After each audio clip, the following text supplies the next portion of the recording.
एक आदमी रेगिस्तान से गुजरते वक्त बुदबुदा रहा था कि कितनी बेकार जगह है ये, बिल्कुल भी हरियाली नहीं है और हो भी कैसे सकती है, यहां तो पानी का नामो निशान भी नहीं है। तपती रेत में वो जैसे जैसे आगे बढ़ रहा था उसका गुस्सा भी वैसे वैसे बढ़ता जा रहा था। अंत में वो आसमान की तरफ देखकर झल्लाते हुए बोला, क्या भगवान, आप यहां पानी क्यों नहीं देते? अगर यहां पानी होता तो कोई भी यहां पेड़ पौधे उगा सकता था और तब ये जगह कितनी खूबसूरत लगती। ऐसा बोलकर वह आसमान की तरफ ही देखता रहा, मानो वो भगवान के उत्तर की प्रतीक्षा कर रहा हो। तभी एक चमत्कार होता है।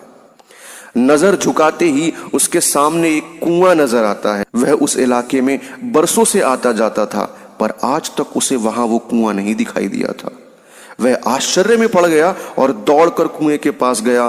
कुआं लबालब पानी से भरा हुआ था।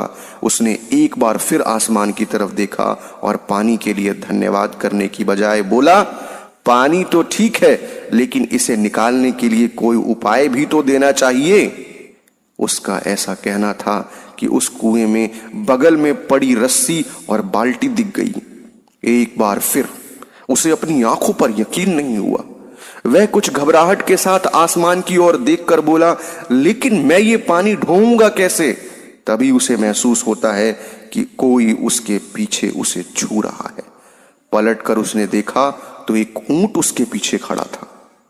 अब वह आदमी एकदम घबरा जाता है। उसे लगता है कि कहीं रेगिस्तान में हरियाली लाने के नाम पर फंस ना जाए, और इस बार वो आसमान की तरफ देखे बिना तेज कदमों से आगे बढ़ने लगता है। अभी उसने 2-4 कदम ही बढ़ाया था कि उड़ता हुआ पेपर का एक टुकड़ा उसके सामने आकर चिपक जाता है।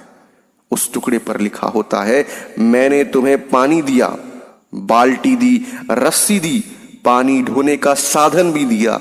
अब तुम्हारे पास वो हर एक चीज है जो तुम्हें रेगिस्तान को हरा भरा बनाने के लिए चाहिए। अब सब कुछ तुम्हारे हाथ में है। आदमी एक क्षण के लिए ठहरा, पर अगले ही पल वह आगे बढ़ गया और रेगिस्तान कभी भी हरा भरा नहीं बन पाया। दोस्तों, कई बार हम चीजों को अपने मुताबिक ना होने पर दूसरों को दोष देते हैं। कभी हम सरकार को दोषी ठहराते हैं, कभी हम अपने माता पिता को दोषी ठहराते हैं, कभी कंपनी को तो कभी भगवान को।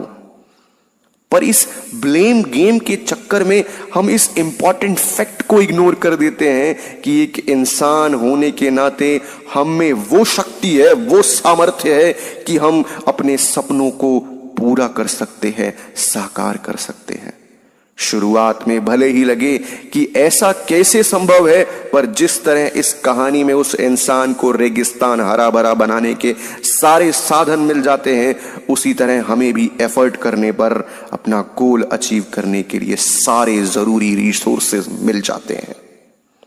पर समस्या ये है कि ज्यादातर लोग इन रिसोर्सेस के होने पर भी उस आदमी की तरह बस शिकायतें करने लग जाते हैं।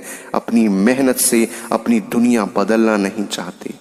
तो चलिए आज इस कहानी से सीख लेते हुए हम शिकायत करना बंद कर देते हैं और जिम्मेदारी लेकर अपनी दुनिया बदलना शुरू करते हैं, क्योंकि सचमुच सब कुछ हमारे हाथों में ही है।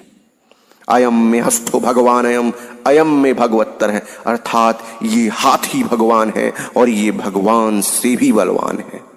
तो दोस्तों, अगर यह कहानी आपको अच्छी लगी तो प्लीज कहानियों का ढाबा चैनल को सब्सक्राइब कीजिएगा, वीडियो को लाइक कीजिएगा। हम आपके लिए ऐसी ही शानदार कहानियां सदैव लाते रहेंगे।